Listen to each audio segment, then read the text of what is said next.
The morning of July 28, 1943, broke clear over the North Sea. At exactly 07:15 hours, Captain Robert Morgan climbed into the cockpit of his B-17F Flying Fortress at Bassingbourn Airfield in England. The aircraft's name, Memphis Belle, was painted in flowing script beneath the pilot's window. Morgan had flown this bomber through 24 missions over occupied Europe. He knew every gauge, every control, every quirk of the 4 Wright Cyclone engines that would carry him and his crew deep into German territory. The target was Oschersleben, an aircraft manufacturing complex 200 miles inside Germany. Intelligence estimated the Luftwaffe would defend it with everything available. Morgan's crew checked their weapons during the pre-flight inspection. 10 Browning 50 caliber machine guns, each loaded with ammunition belts that stretched through the aircraft like metal intestines. 2 guns in the nose, 2 in the top turret, 2 in the ball, turret beneath the fuselage, 2 at the waist positions, 1 in the radio compartment, and twin guns in the tail. 1,600 rounds per gun. Over 15,000 rounds of ammunition carried on a single aircraft. The German pilots who would intercept Morgan's bomber that day believed they understood American defensive tactics.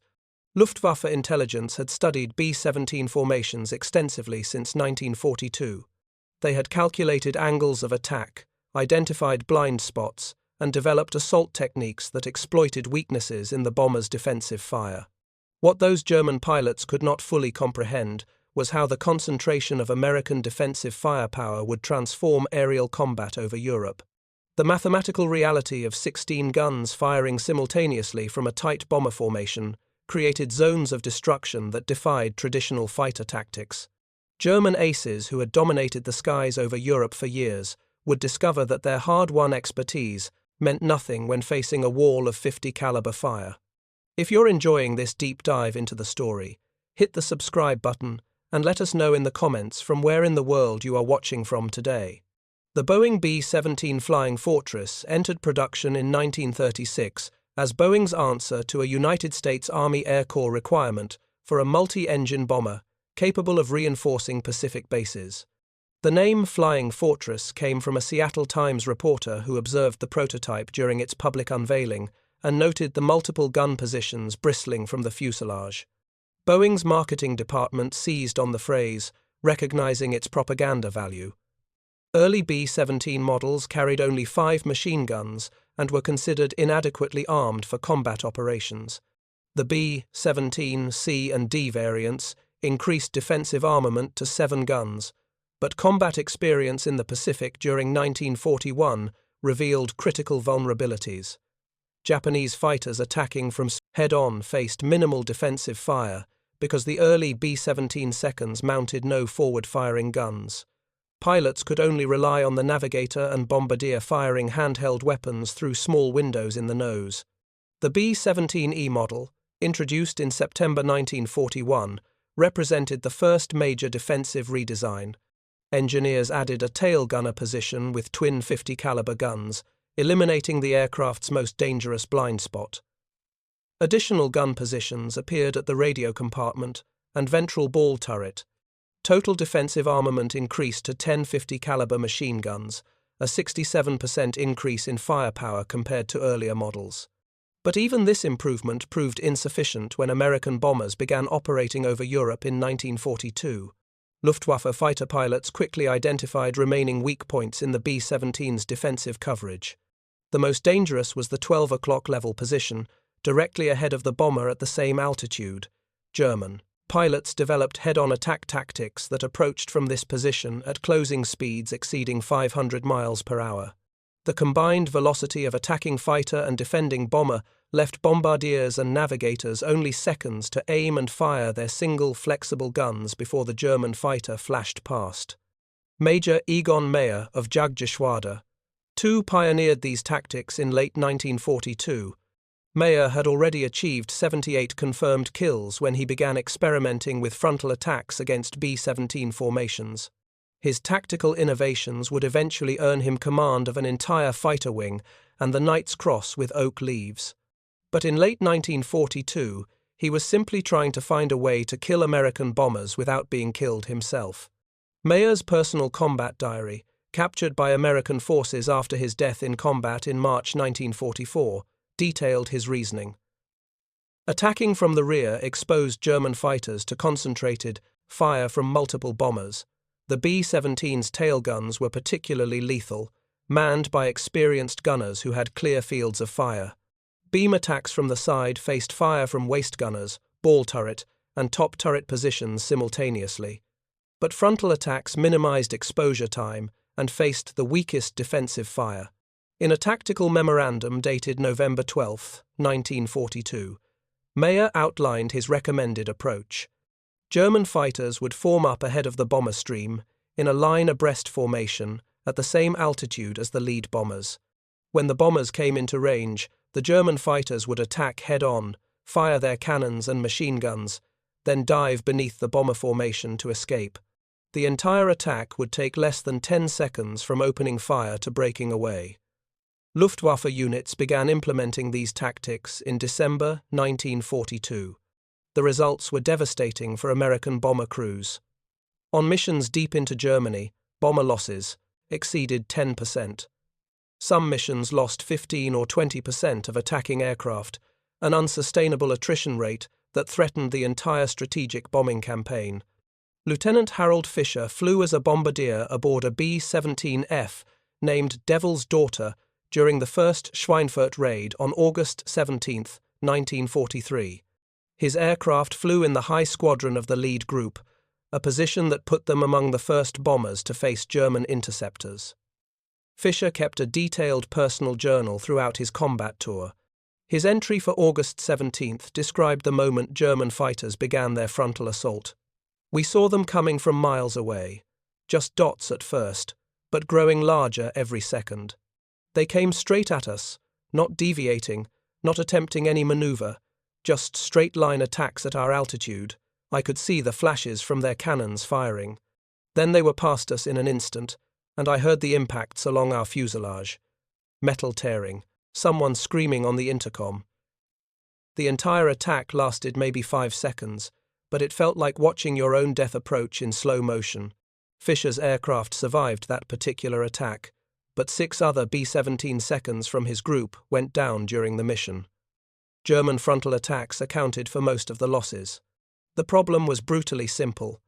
A single 50 caliber machine gun operated by a bombardier whose primary job was aiming bombs could not generate enough defensive fire to deter a determined Luftwaffe pilot flying a heavily armed fighter. Boeing engineers recognized the vulnerability and worked rapidly to address it. The solution appeared in the B-17G model, which entered combat operations in September 1943. The most significant change was immediately visible from the front. Gone was the clear plexiglass nose with its 2 small side windows for flexible guns. In its place, Boeing installed a powered chin turret mounting 2 50 caliber guns directly beneath the nose. The turret was operated by the bombardier and provided defensive coverage directly ahead of the aircraft. Additional modifications included cheek guns mounted in the nose fuselage side windows, adding 2 more forward-firing guns. The total defensive armament reached 13 50 caliber machine guns, but when counting the actual firing positions and considering that several positions used twin guns, operational crews referred to their aircraft as mounting 16 guns. The distinction between 13 individual weapons and 16 total barrels was technical. What mattered to German fighter pilots was the volume of defensive fire. The B-17G's defensive coverage created overlapping fields of fire that covered nearly every approach angle. Tail attacks faced twin guns with excellent visibility. Beam attacks from either side encountered fire from waist gunners, ball turret, top turret, and potentially nose guns if the bomber turned slightly. Frontal attacks, previously the safest approach, now faced the chin turret, cheek guns, and the improved visibility provided to the bombardier operating the turret controls. The first B-17G models arrived in England in September 1943 and were assigned to bomb groups that had suffered the highest losses from frontal attacks. Crew training focused heavily on the new chin turret operation. Bombardiers had to learn an additional skill set beyond precision bombing. They had to become gunners capable of tracking fast-moving targets and leading their fire accurately. Technical Sergeant James Hamilton served as a B-17G bombardier with the 91st Bomb Group at Bassingbourn. He flew his first mission with the Chin turret on October 4, 1943, targeting Frankfurt. His after-action report, filed with the Group Intelligence Officer, described the psychological impact on German fighter pilots. They still tried head-on attacks, but you could see the difference immediately. Previously, German fighters would bore straight in without deviation, firing continuously until they had to break away to avoid collision. With the Chin turret, they started breaking off their attacks earlier. They would fire a burst, then peel away while still outside effective range. Several fighters I observed didn't fire at all. They simply broke off when they saw the Chin turret tracking them. The statistical impact appeared in 8th Air Force loss records within weeks. During October 1943, the first full month of B-17G operations, bomber losses to frontal attacks decreased by approximately 38% compared to the previous 3-month average. German pilots were adapting their tactics, but the adaptation came at a cost to their effectiveness. Major Heinz Bahr commanded Jagdgeschwader 1 during this period. Bahr was one of Germany's most successful fighter pilots, with over 200 confirmed kills by late 1943. He had been killing Allied bombers since 1940 and understood every nuance of bomber defensive tactics. The appearance of the B-17G Chin turret forced him to reconsider tactical approaches his pilots had perfected over 2 years of combat. In a tactical conference held at his unit headquarters on October 20, 1943, documented in Luftwaffe records captured after the war, Bahr told his pilots that the American bombers' defensive improvements required immediate tactical adjustments. The Chin turret eliminated the 12 o'clock level attack as a viable option unless German fighters attacked from extended range, reducing accuracy significantly. Alternative attack positions would have to be employed, but all alternatives exposed German fighters to heavier defensive fire from other gun positions. Bahr's solution was to emphasize high-speed stern attacks from slightly above and behind, attacking from the 7 or 5 o'clock positions rather than directly astern. This approach theoretically reduced exposure to the tail guns while making it difficult for the Chin turret to engage. But it required German pilots to close to within 300 meters before opening fire, exposing them to concentrated fire from multiple bombers in tight formation. The tactical dilemma facing Luftwaffe fighter pilots by late 1943 was fundamentally mathematical. A single German fighter attacking a combat box formation of 18 to 21 B-17 seconds faced defensive fire from over 250 machine guns if all bombers could bring their guns to bear. Even if only the 6 nearest bombers could effectively engage the attacking fighter, that still represented nearly 100 guns, creating a cone of fire that the German pilot had to penetrate. Luftwaffe training emphasized speed and aggressive attacks, closing to lethal range before firing to ensure hits. But closing to lethal range against 16-gun B-17 seconds meant flying through increasingly dense defensive fire. The mathematical probability of taking hits increased exponentially as range decreased.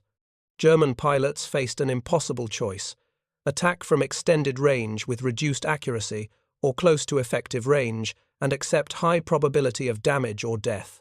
Oberleutnant Franz Stigler of Jagdgeschwader 27 confronted this dilemma on December 20, 1943, during an intercept mission over northwestern Germany. Stigler had 28 confirmed kills and was an experienced bomber-destroyer. He had developed his own tactical approach to attacking B-17 seconds, studying American formations extensively to identify the safest attack angles. On this particular mission, Stigler intercepted a damaged B-17F, struggling to maintain formation after suffering battle damage during the bomb run. The bomber, a B-17F named Ye Old Pub, was alone and vulnerable. Stigler positioned his Messerschmitt Bf-109 for a textbook stern attack, but as he closed to firing range, he observed details that gave him pause. The bomber's tail guns were silent, its waist guns showed no movement, the aircraft was clearly crippled with casualties aboard. What happened next became one of the war's most famous acts of chivalry.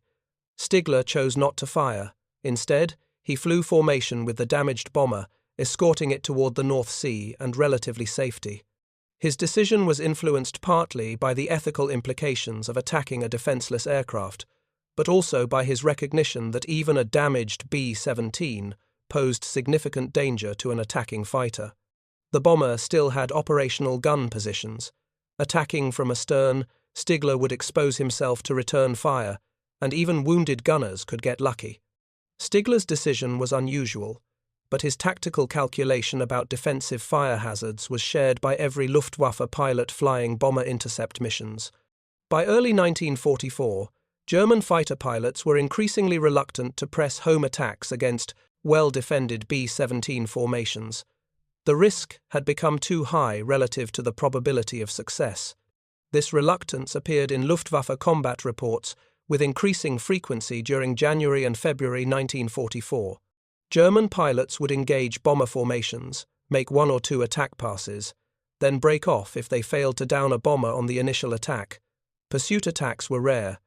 German fighters that damaged a bomber but failed to destroy it outright would typically abandon that target and search for easier prey, rather than making repeated passes against an aircraft whose gunners were now fully alert and tracking their attacker.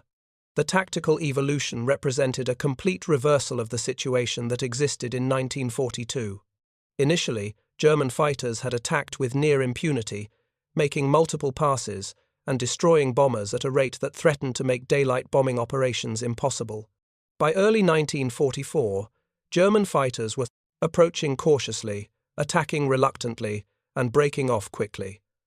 The 16-gun B-17G had fundamentally altered the tactical equation. But American bomber crews paid a terrible price for this defensive advantage. The weight of defensive armament and ammunition reduced bomb load capacity.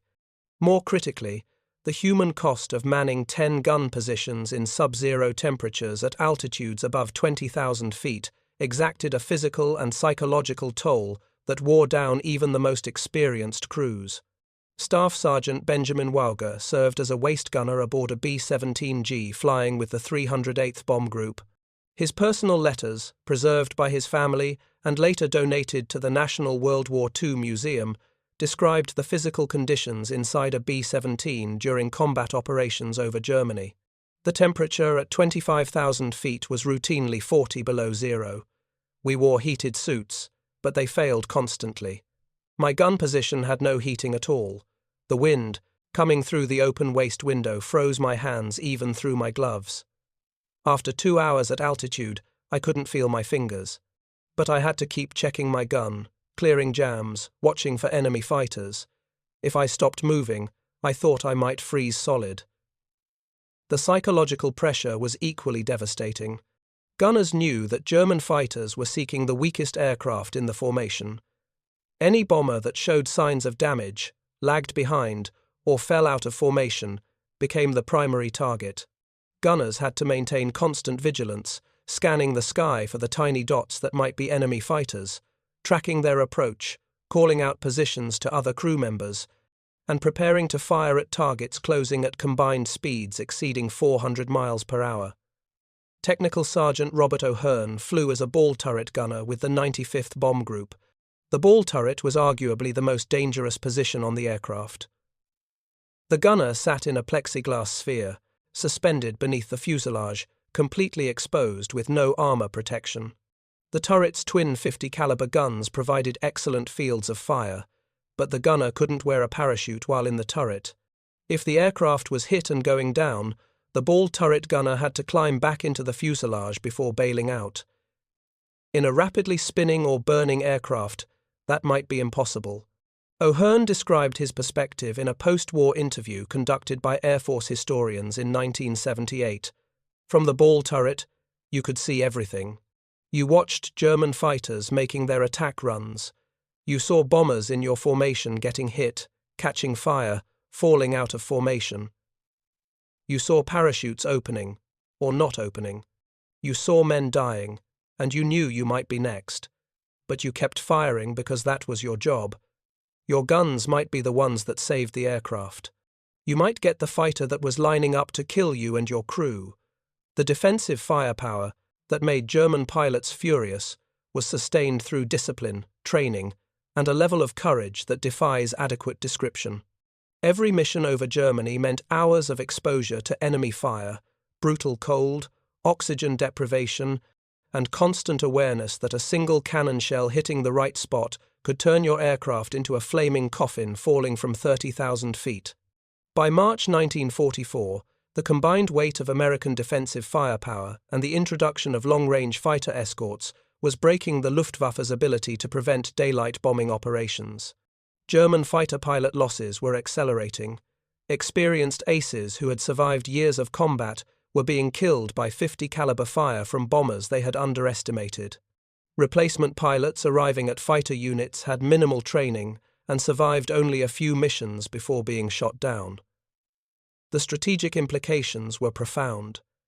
Germany needed its aircraft manufacturing capacity to replace combat losses and produce the new jet fighters that might restore Luftwaffe superiority. But American bombers were systematically destroying those factories, and German fighters couldn't stop them. The 16-gun B-17 seconds created a defensive barrier that German pilots could penetrate only at catastrophic cost. Major Walter Novotny was one of Germany's highest-scoring aces, with over 250 confirmed kills by mid-1944. He had been awarded the Knight's Cross with oak leaves, swords, and diamonds, the highest military decoration Nazi Germany could bestow. In July 1944, Novotny was assigned to command a special unit equipped with the revolutionary Messerschmitt Me-262 jet fighter, the world's first operational jet-powered fighter aircraft. The Me-262 possessed overwhelming performance advantages over any Allied aircraft. It could fly at 540 miles per hour, over 100 miles per hour faster than the fastest American fighters. It mounted four 30mm cannons capable of destroying a B-17 with a single well-aimed burst. In theory, the Me-262 could attack American bomber formations with near impunity, striking at high speed before defensive gunners could react, then accelerating away before escort fighters could engage. Novotny flew his first Me-262 combat mission against American bombers on October 7, 1944. He attacked a formation of B-17 seconds over central Germany, making a high-speed pass from astern. His post-mission report described the engagement. Even at nearly 500 miles per hour, the defensive fire from the bomber formation was intense. I observed my cannon rounds hitting the target bomber, but before I could confirm destruction, I had to break away to avoid collision. By the time I completed my break, the bomber formation had closed ranks, and I could not identify which aircraft I had hit. Novotny flew 3 more Me-262 missions against American bombers in October 1944. Each time, he reported intense defensive fire even during high-speed attack runs. On November 8, 1944, Novotny took off to intercept a formation of B-17 seconds over central Germany. He made one attack pass, firing his cannons at a bomber in the formation. American fighter escorts engaged him immediately after his attack. Witnesses on the ground observed Novotny's Me-262 smoking and losing altitude. The aircraft crashed near Bramsche. Novotny was killed instantly. Whether he was shot down by a P-51 Mustang or by B-17 defensive fire remains disputed to this day. What is certain is that even Germany's most advanced jet fighter could not attack American bomber formations with impunity. The fundamental truth that German pilots learned between 1943 and 1945 was that concentrated defensive firepower created zones that no aircraft could safely penetrate. Mathematics dictated the outcome. A typical combat box formation contained 54 B-17 seconds flying in tight formation at 3 different altitudes. Each bomber carried 13 guns. That meant 702 machine guns defending a formation that occupied roughly 1 cubic mile of airspace. If you're finding this story engaging, please take a moment to subscribe and enable notifications. It helps us continue producing in-depth content like this. A German fighter approaching from any angle would face fire from at least 6 to 8 bombers simultaneously. That represented approximately 100 guns tracking a single target. The probability of being hit increased exponentially as range decreased. At 1,000 meters, defensive fire was largely ineffective due to range limitations and deflection shooting difficulties. At 500 meters, probability of hits increased dramatically. At 300 meters, the range where German cannons were most effective, defensive fire became almost certain to score hits. Luftwaffe tactical doctrine emphasized closing to within 200 to 300 meters before firing to ensure lethal hits on the bomber. But at that range, the German fighter was flying through a cone of fire containing hundreds of 50 caliber rounds per second. The bullets created an environment similar to flying through a steel rainstorm. A single 50 caliber round hitting an engine, fuel tank, or cockpit could prove fatal. German pilot training attempted to address this challenge through speed and surprise. Fighters were instructed to approach from the sun, attack at maximum speed, fire a short burst, then break away immediately without attempting to observe results. But this technique reduced accuracy significantly. High-speed deflection, shooting against a maneuvering target while simultaneously evading defensive fire, required skills that most replacement pilots arriving at Luftwaffe units by late 1944 simply did not possess. The contrast between veteran and novice German pilots became stark during this period. Aces with years of combat experience could still achieve successes against B-17 formations, using refined tactics and exploiting brief moments of vulnerability. But replacement pilots with minimal training lasted only a few missions before being killed or severely wounded. The Luftwaffe was being ground down by attrition it could not sustain. Lieutenant Colonel Hannes Trotloft commanded Jagdgeschwader 54 on the Eastern Front before being transferred to Germany for home defense duties in March 1944. He had over 50 confirmed kills and was considered one of the Luftwaffe's most capable tactical leaders.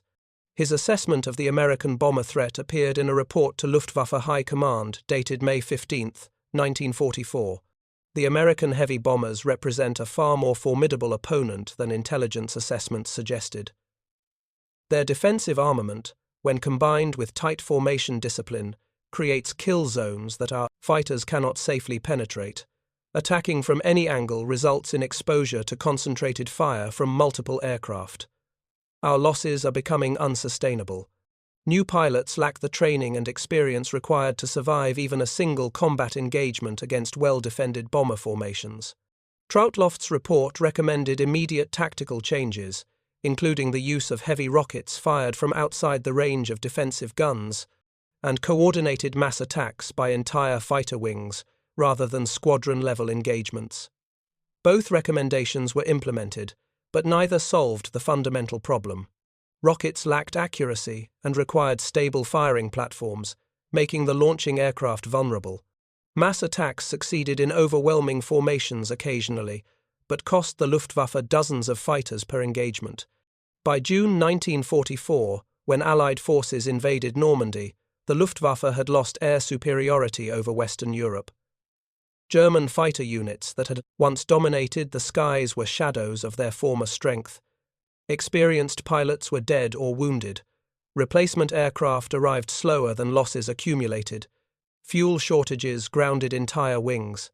And the American bomber formations kept coming, day after day, protected by their 16 guns and growing numbers of long-range fighter escorts. The fury that German aces felt toward the B-17 was rooted in professional frustration.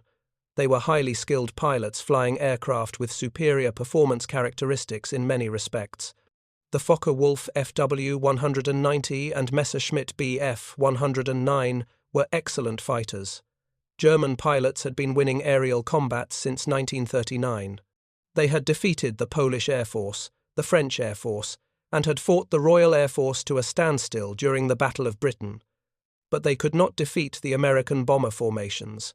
Not because of any lack of skill or courage, but because the mathematical reality of concentrated defensive firepower created an environment where traditional fighter tactics became suicidal.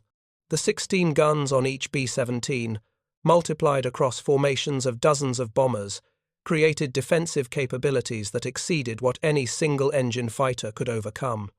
Hauptmann Hans-Joachim Hermann was one of the Luftwaffe's most innovative tactical thinkers. In June 1943, he proposed a radical solution to the bomber problem known as wild sow, or wild boar tactics. German fighters would attack bombers at night without the assistance of radar or ground control, using only visual contact aided by searchlights and burning cities below. The tactic proved moderately successful against Royal Air Force night bombers, but was completely ineffective against American daylight formations where defensive firepower could engage attacking fighters. Hermann recognized that daylight attacks against B-17 seconds required fundamentally different approaches.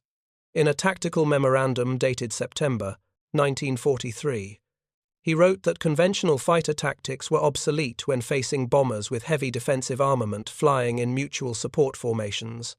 He recommended development of heavily armored fighter aircraft mounting large-caliber cannons capable of destroying bombers from outside defensive gun range. This concept led to the development of the Focke-Wulf Ta-152 and various Sturmbock or assault versions of existing fighters. These aircraft carried additional armor plating to protect the pilot and vital systems and mounted 4 30mm cannons capable of destroying a B-17 with 2 or 3 hits. But the additional weight reduced speed and maneuverability, making the assault fighters vulnerable to American escort fighters. The Sturmbock units achieved some tactical successes in late 1944, particularly when they caught bomber formations without adequate fighter cover. On March 24, 1945, Sturmgruppe 1 attacked A, formation of B-17 seconds near Braunschweig, and claimed 12 bombers destroyed.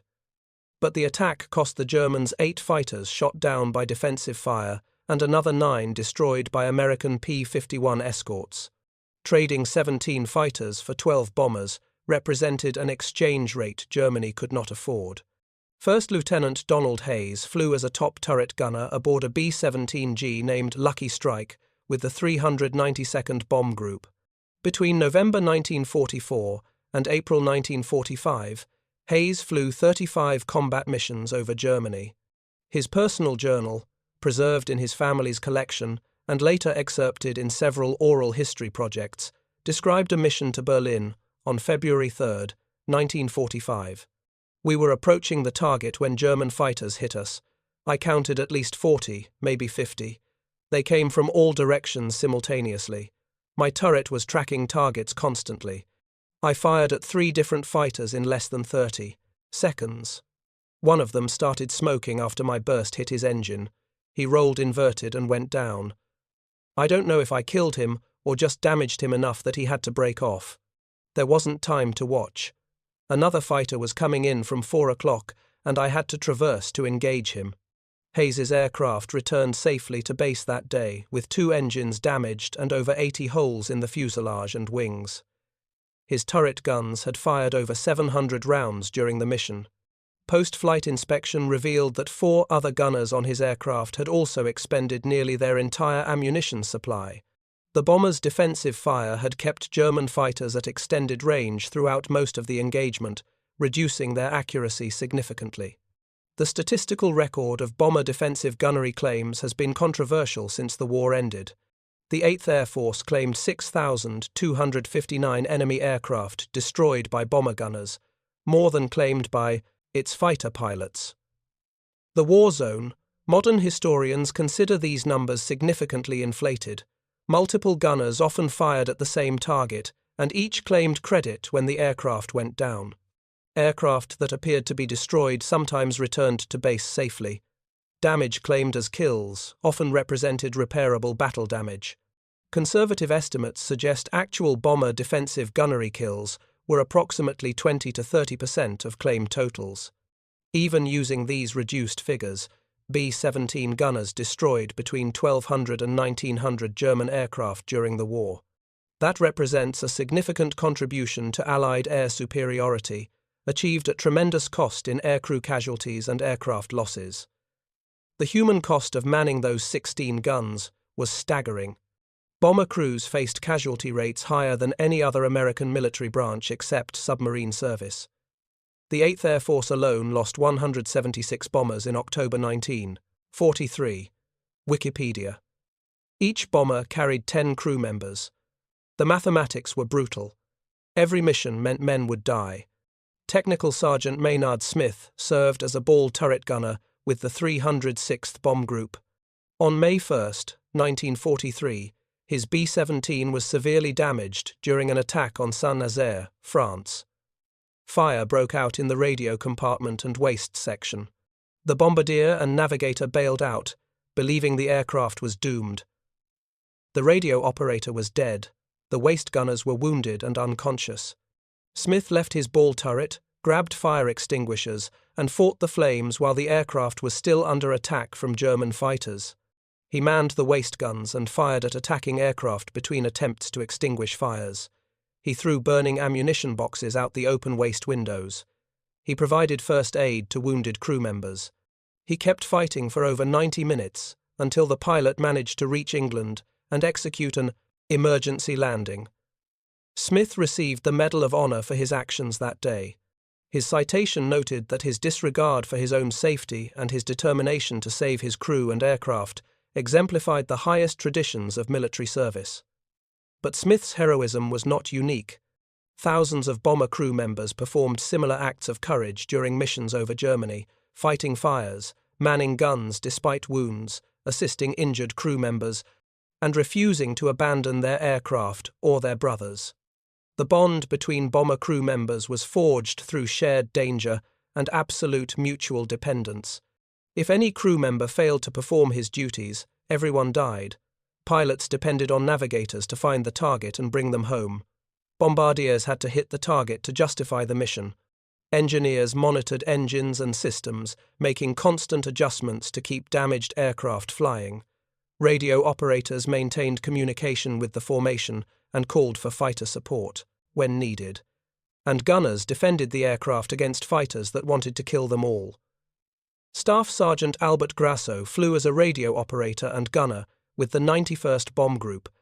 His aircraft, 909, completed 140 missions between February 1943 and February 1945, a record unmatched by any other B-17 inches the 8th Air Force. Grasso flew 25 missions aboard 909 and survived wounds, equipment failures, and countless close calls. In a post-war interview conducted in 1992, Grasso reflected on the effectiveness of the B-17's defensive armament. The guns kept us alive. Not because we shot down huge numbers of German fighters, though we did get some, but because the Germans knew if they came after us, they were going to face massive defensive fire. It made them cautious. It made them break off attacks earlier than they wanted. It bought us time for our escorts to arrive.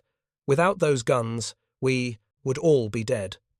The final missions, flown by B-17 seconds over Europe in April 1945, encountered minimal German fighter opposition. The Luftwaffe had been destroyed as an effective fighting force. Its remaining aircraft sat on airfields without fuel. Its remaining pilots lacked the training, experience, or resources to mount meaningful resistance. The Allied air campaign had achieved its objectives, and the B-17's 16 guns had played a crucial role in that victory. But the price had been extraordinary. The 8th Air Force lost over 4,000 B-17 seconds during the war. Roughly half were lost to fighter attacks, the remainder to anti-aircraft fire and operational accidents. Each loss represented 10 crew members killed, wounded, or captured. Over 47,000 8th Air Force personnel were killed during the war. Another 47,000 were wounded or captured. The casualty rate exceeded 70% of total personnel assigned. The men who manned those 16 guns understood the odds. They knew most crews did not complete their 25 mission tours. They knew friends would die, that aircraft would explode in flames, that some men would fall 30,000 feet without parachutes. But they kept flying. They kept fighting. They kept manning those guns mission after mission, because defeating Nazi Germany required strategic bombing, and strategic bombing required bombers to penetrate German airspace, and surviving German airspace required defensive firepower. Major General Curtis LeMay commanded the 3rd Bombardment Division of the 8th Air Force in 1943 and early 1944, before transferring to the Pacific Theater. LeMay was a fierce advocate for tight formation flying and aggressive defensive tactics. He believed that bombers flying in proper formations with disciplined gunners could fight their way to any target and return. His tactical innovations included staggered box formations that maximized overlapping fields of fire, mandatory gunnery training that far exceeded previous standards, and ruthless enforcement of formation discipline. Pilots who struggled to maintain formation were removed from combat status. Gunners who failed to track targets properly were retrained or replaced. LeMay's divisions suffered heavy losses during his command period, but they also achieved higher bombing accuracy and claimed more fighter kills than other divisions. LeMay's post-war assessment of bomber defensive armament appeared in his autobiography published in 1965. He wrote that the B-17s guns were never sufficient to make bombers invulnerable to fighter attack, but they were absolutely necessary to make bomber operations sustainable. Without defensive firepower, German fighters would have destroyed the bomber force entirely. With defensive firepower, combined with fighter escorts and numerical superiority, the Allies achieved air supremacy. The German perspective on the B-17's defensive capabilities evolved throughout the war. Early encounters in 1942 suggested that German fighters could attack successfully despite defensive fire. By mid-1943, increasing losses forced tactical modifications. By late 1944, German pilots openly acknowledged that attacking well-defended bomber formations bordered on suicidal. Oberst Johannes Steinhoff commanded Jagdgeschwader 77 through much of 1944. He survived the war with 176 confirmed kills and wrote extensively about his experiences in multiple books published after the war. His assessment of American bomber defensive tactics emphasized the psychological impact on German pilots. We knew intellectually that bomber defensive fire was less accurate than fighter-mounted weapons.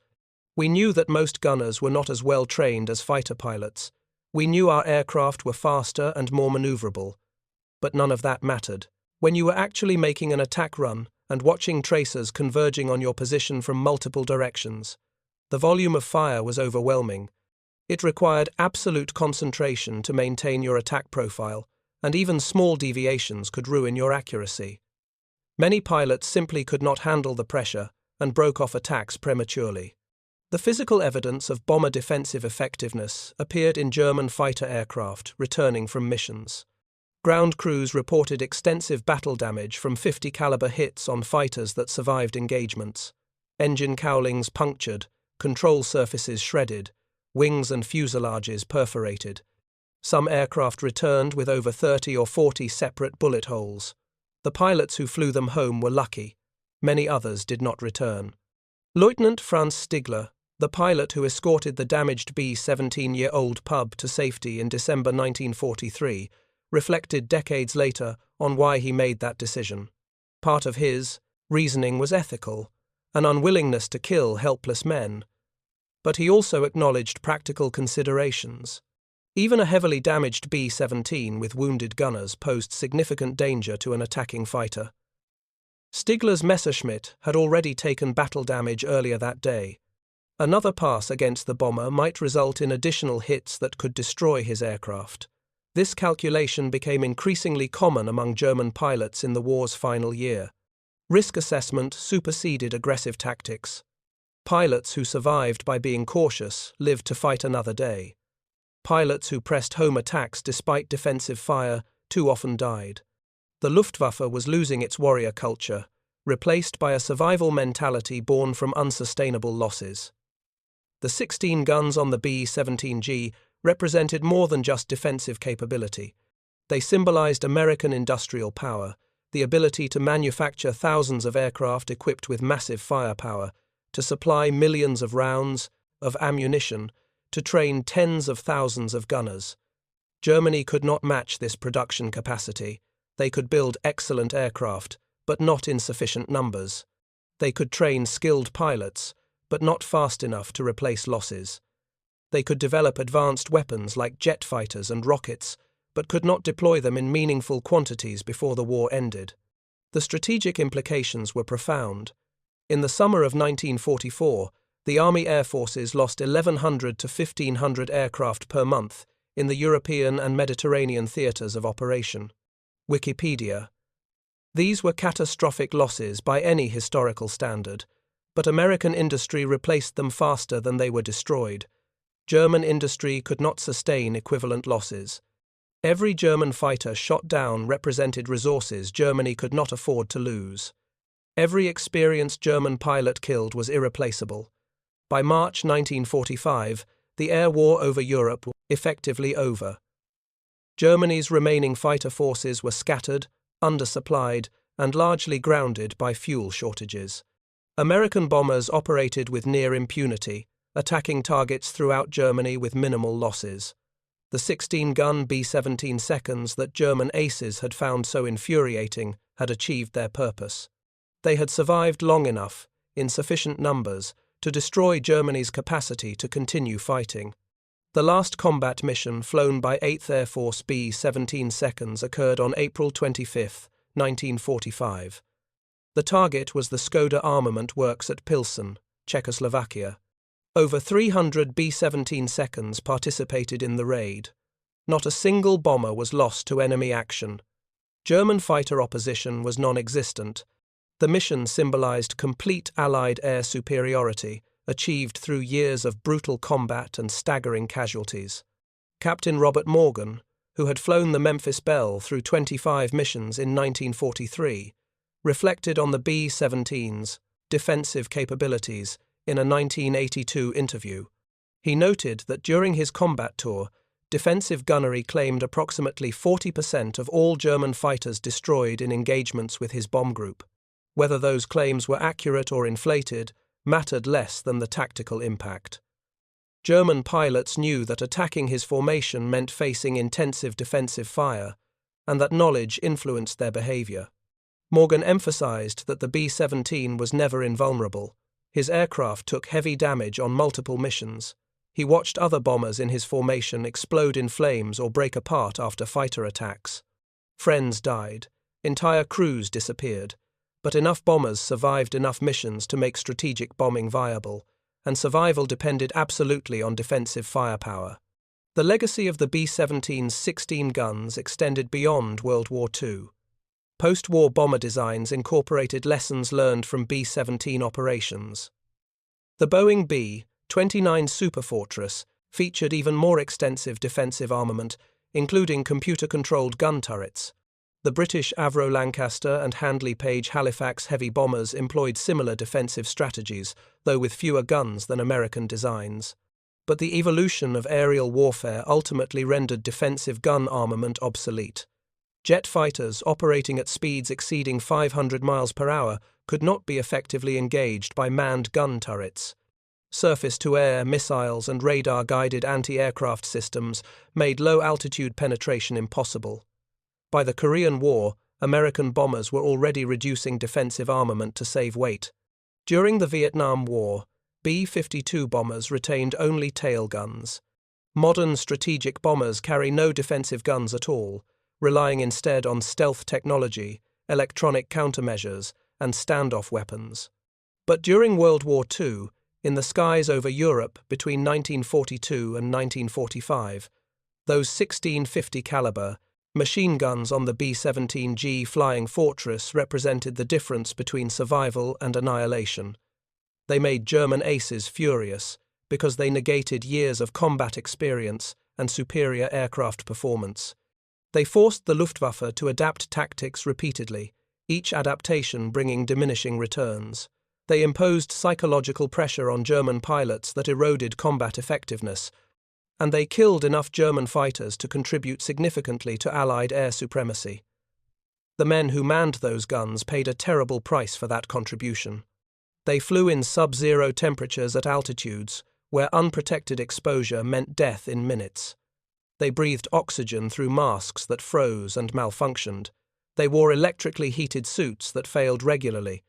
They endured hours of maximum alertness, knowing that any lapse in vigilance could prove fatal.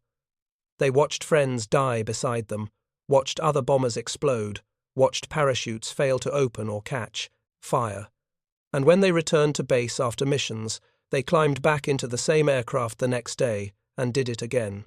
Mission after mission, facing the same odds, accepting the same risks, manning the same guns, because the mission required it, because their crews depended on them, because defeating Nazi Germany demanded that level of sacrifice. Thank you for watching. For more detailed historical breakdowns, check out the other videos on your screen now, and don't forget to subscribe.